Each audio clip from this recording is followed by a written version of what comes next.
आज मुंबई के दौरे पर रहेंगे पीएम मोदी। आरबीआई के 90 साल पूरे होने पर आयोजित कार्यक्रम में होंगे शामिल। महाराष्ट्र के राज्यपाल रमेश बैस भी रहेंगे मौजूद।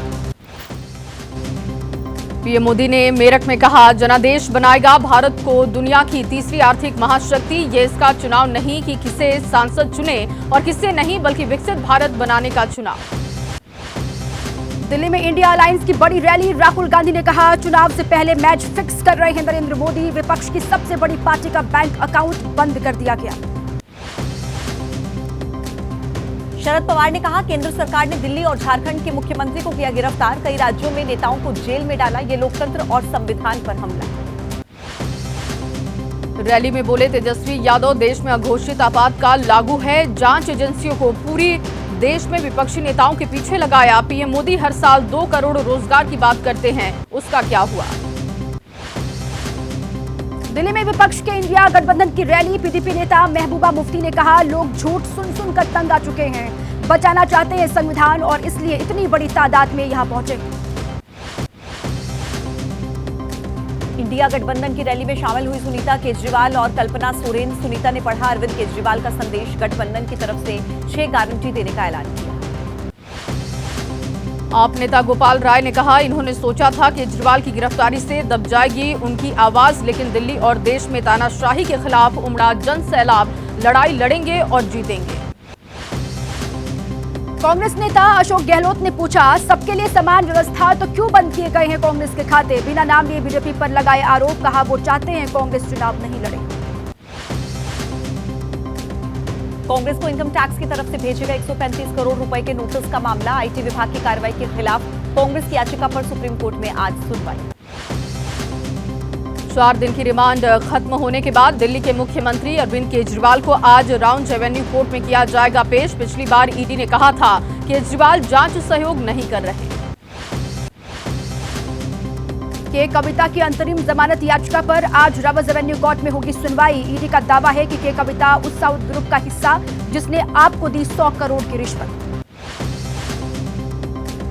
विधानसभा की कार्यवाही में हिस्सा लेना चाहते झारखंड के पूर्व मुख्यमंत्री हेमंत सोरेन। आज मामले में हेमंत सोरेन की याचिका पर सुप्रीम कोर्ट में सुनवाई हुई।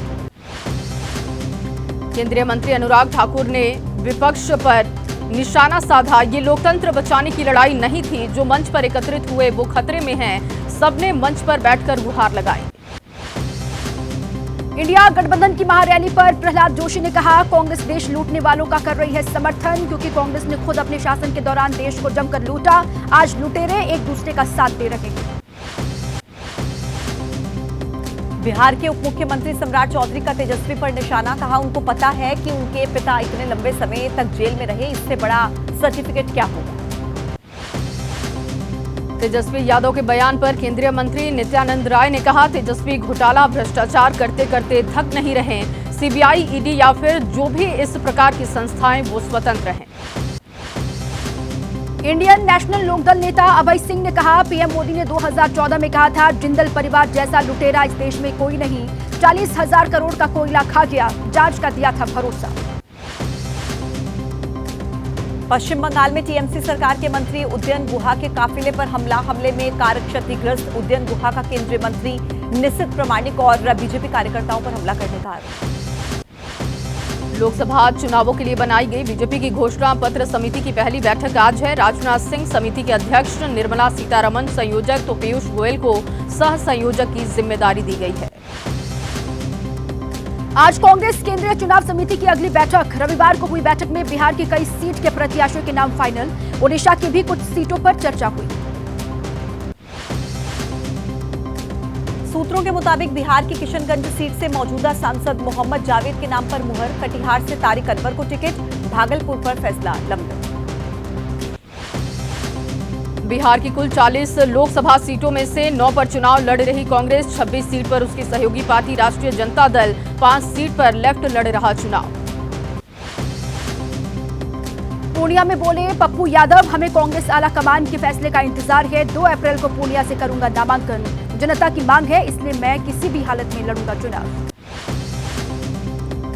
बिहार कांग्रेस के पूर्व अध्यक्ष अनिल शर्मा ने पार्टी से दिया इस्तीफा। कहा, आरजेडी के साथ कांग्रेस का आत्मघाती गठबंधन।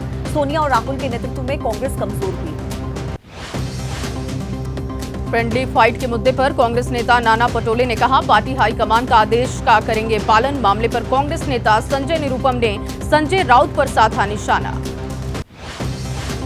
प्रकाश आंबेडकर की वंचित बहुजन अघाड़ी ने महाराष्ट्र के लिए दूसरी सूची में 11 उम्मीदवारों के नाम का ऐलान कर दिया गया। पूर्व आईपीएस अधिकारी अब्दुल रहमान धुले को उम्मीदवार बनाया गया।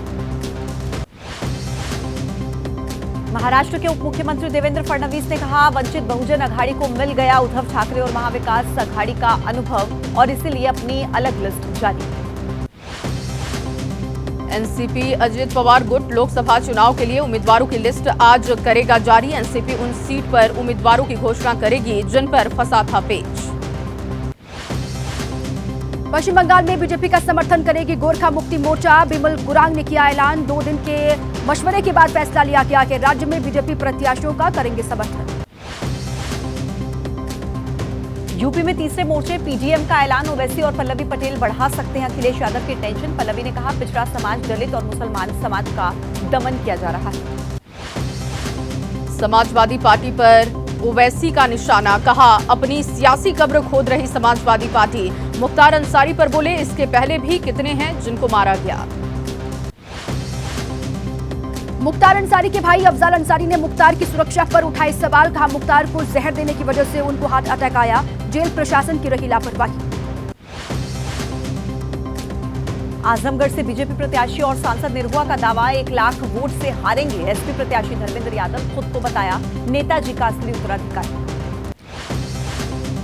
यूपी के डिप्टी सीएम केशव प्रसाद मौर्य ने एसपी पर साधा निशाना। कहा, मैं मानता हूं सब हो गई है एक्सपायरी डेट वाली दवाएं। कांग्रेस और एसपी के गठबंधन को बताया पूरी तरीके से फ्लॉप।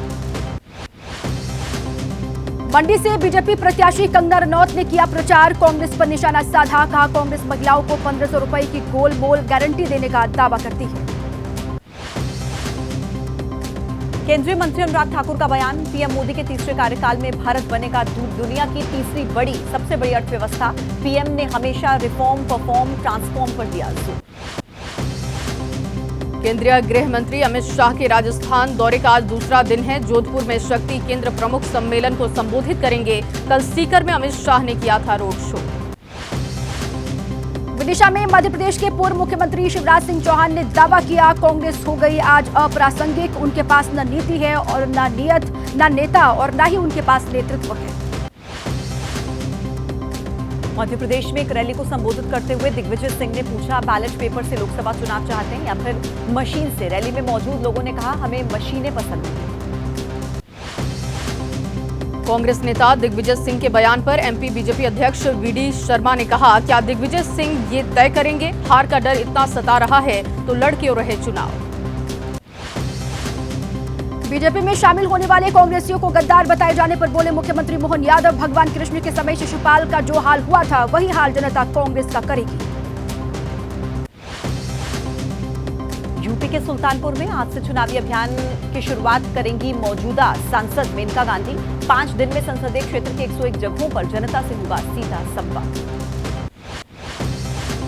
बिहार के पूर्व मुख्यमंत्री और भारत रत्न स्वर्गीय कर्पूरी ठाकुर को सर्वोच्च सम्मान पर जीतन राम मांझी का बयान। कहा, बहुत सौभाग्य की बात है, सम्मान के लिए पीएम मोदी को श्रेय दिया। सरकार ने कश्मीर घाटी में सभी प्राचीन मंदिरों की रक्षा और पुनर्स्थापित करने का निर्णय लिया गया। पुनर्स्थापित होने वाला पहला मंदिर अनंतनाग में मार्तंड सूर्य मंदिर होगा। भारतीय सेना ने आकाश मिसाइल सिस्टम का किया सफल परीक्षण। सतह से हवा में मार गिराने वाली मिसाइल की रेंज 25 किलोमीटर है, यानी कि 25 किलोमीटर की दूरी तक मिसाइल कर सकती है।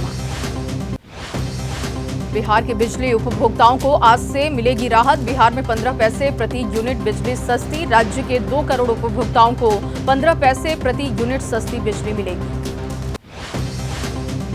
बिहार के नवादा की बेटी सपना ने 10वीं की परीक्षा में टॉप किया है। प्रदेश में 6ठा स्थान हासिल किया। 443 अंक लाने वाली सपना के परिवार में खुशी का माहौल है। भविष्य में डॉक्टर बनना चाहती हैं सपना। सीबीआई के स्थापना दिवस पर भारत मंडपम में कार्यक्रम। चीफ जस्टिस डीवाई चंद्रचूड़ होंगे शामिल। क्रिमिनल जस्टिस से जुड़े विषय पर करेंगे संबोधित। वाराणसी में ज्ञानवापी परिसर में व्यास जी के तहखाने में पूजा के खिलाफ याचिका पर सुप्रीम कोर्ट में होगी सुनवाई। मस्जिद कमेटी की तरफ से सुप्रीम कोर्ट में दायर की गई है याचिका। मध्य प्रदेश के धार में भोजशाला परिसर के एएसआई सर्वे के खिलाफ मुस्लिम पक्ष की याचिका पर सुप्रीम कोर्ट में आज होने वाली है सुनवाई। मौलाना कमालुद्दीन वेलफेयर सोसाइटी ने हाईकोर्ट के आदेश को दी है चुनौती। मथुरा की श्री कृष्ण जन्मभूमि और शाही मस्जिद के जमीन विवाद से जुड़ी याचिकाओं पर इलाहाबाद हाईकोर्ट में होगी सुनवाई। केस की पोषणीयता पर फैसला ले सकता है कोर्ट। मथुरा के शाही ईदगाह मस्जिद परिसर में मौजूद कुएं पर पूजा अर्चना किए जाने की मांग है। हिंदू पक्ष की याचिका पर इलाहाबाद हाईकोर्ट में होगी सुनवाई। बरेली दंगे के मास्टरमाइंड मौलाना तौकीर रजा को कोर्ट में होना है पेश। 2 बार एनबीडब्ल्यू के बावजूद कोर्ट में नहीं हुए हैं पेश। बीमारी का दिया हवाला। फिलहाल दिल्ली के अस्पताल में भर्ती है तौकीर रजा। दिल्ली जल बोर्ड के टेंडर से जुड़ा मामला। ईडी की चार्जशीट पर राउस एवेन्यू कोर्ट में होगी सुनवाई। चार्जशीट में जगदीश अरोड़ा, अनिल अग्रवाल समेत कई लोग आरोपी। संदेश खाली के मुख्य आरोपी शाहजहां शेख के भाई शेख आलमगीर को सीबीआई ने कोर्ट में किया पेश। कोर्ट ने शेख आलमगीर की 5 दिन की बढ़ाई न्यायिक हिरासत। तेलंगाना के खम्बम में आदिवासियों के हमले में एक पुलिस अधिकारी और 2 पुलिसकर्मी घायल। जमीन विवाद को सुलझाने पहुंची थी पुलिस की टीम। घायल पुलिसकर्मी अस्पताल में भर्ती। छत्तीसगढ़ के गढ़चिरौली में पुलिस ने नक्सली कैंप का किया भंडाफोड़। लोकसभा चुनाव में बाधा डालने की नक्सलियों की कोशिश नाकाम। यूपी की राजधानी लखनऊ में ट्रिपल मर्डर की वारदात से फैली सनसनी। राम लखन नाम के शख्स ने पत्नी और 2 बच्चों की गला घोंटकर हत्या की। पत्नी के अवैध संबंध के शक में वारदात को अंजाम दिया। नूह में पुलिस ने प्रतिबिंब ऐप की मदद से 30 साइबर ठग दबोचे हैं। सभी ठग फर्जी दस्तावेजों के आधार पर ऑनलाइन लोगों से ठगी किया करते थे। आरोपियों के पास से मोबाइल फोन और फर्जी दस्तावेज बरामद। दिल्ली पुलिस को आनंद पर्वत इलाके में एक घर के सेप्टिक टैंक से मिला 30 साल के युवक का शव। पुलिस ने शव को पोस्टमार्टम के लिए भेजा, जांच जारी। यूपी के बुलंदशहर में पुलिस ने अवैध हथियार फैक्ट्री का भंडाफोड़ किया। भारी मात्रा में हथियारों का जखीरा बरामद किया। हथियार बनाने के उपकरण भी जब्त किए। यूपी के मुरादाबाद में भी पुलिस ने अवैध असलहा बनाने वाली फैक्ट्री का भंडाफोड़ किया। छापेमारी के दौरान एक आरोपी मौके से गिरफ्तार हुआ के भारी मात्रा में अवैध हथियार बरामद किए गए। मुंबई में एयरपोर्ट पर कस्टम विभाग ने 10 किलो से ज्यादा सोना जब्त किया। 6 करोड़ से ज्यादा बताई जा रही है सोने की कीमत। सोना तस्कर को भी किया गिरफ्तार। मुंबई में डीआरआई की बड़ी कार्रवाई। डीआरआई ने एयरपोर्ट पर विदेशी नागरिक के पेट से 11 करोड़ का कोकेन ड्रग्स बरामद किया है। एनडीपीएस एक्ट के तहत मामला दर्ज कर ड्रग तस्कर को किया गिरफ्तार। लखनऊ में बलिंगटन चौराहे के पास ऑटो एजेंसी में आग लगी। आग की चपेट में कई कार वहां पर आ गई। फायर ब्रिगेड ने मौके पर पहुंचकर आग पर काबू पाया। पश्चिम बंगाल में भारी बारिश और तेज आंधी की वजह से तबाही। जलपाईगुड़ी में कई हिस्सों में बारिश और ओलावृष्टि से कई घरों और इमारतों को भारी नुकसान। तूफान की चपेट में आने से 4 लोगों की मौत। जलपाईगुड़ी में अचानक आए तूफान के बाद बदला शहर का नजारा। सैकड़ों की संख्या में तूफान की चपेट में आने से लोग घायल हुए। मेडिकल कॉलेज में घायलों को भर्ती कराया गया। जलपाईगुड़ी में पश्चिम बंगाल की सीएम ममता बनर्जी ने घायलों का हालचाल जाना। डॉक्टर्स को इलाज के निर्देश दिए हैं। घायलों की हर संभव मदद का ऐलान भी किया। तेज बारिश और तूफान का असम में भी दिखा असर। जोराहाट में भीषण तबाही। कई हिस्सों में बारिश और ओलावृष्टि की वजह से घर, इमारतें और फसलों को नुकसान। मणिपुर के थूबल में भी तेज बारिश और तूफान से तबाही मची। कई घरों और बिल्डिंग को पहुंचा नुकसान। खड़ी फसलें भी बर्बाद हुई। गुवाहाटी में बदला मौसम का मिजाज। कई जगह तेज बरसात से लोगों को परेशानी हुई। अचानक मौसम बदलने से लोगों को नुकसान भी पहुंचा। हरियाणा के रेवाड़ी में ओलावृष्टि से किसानों की फसलों को भारी नुकसान। किसानों ने सरकार से मुआवजे की लगाई गुहार। कहा मुआवजा नहीं मिला तो फांसी लगाने को होंगे मजबूर।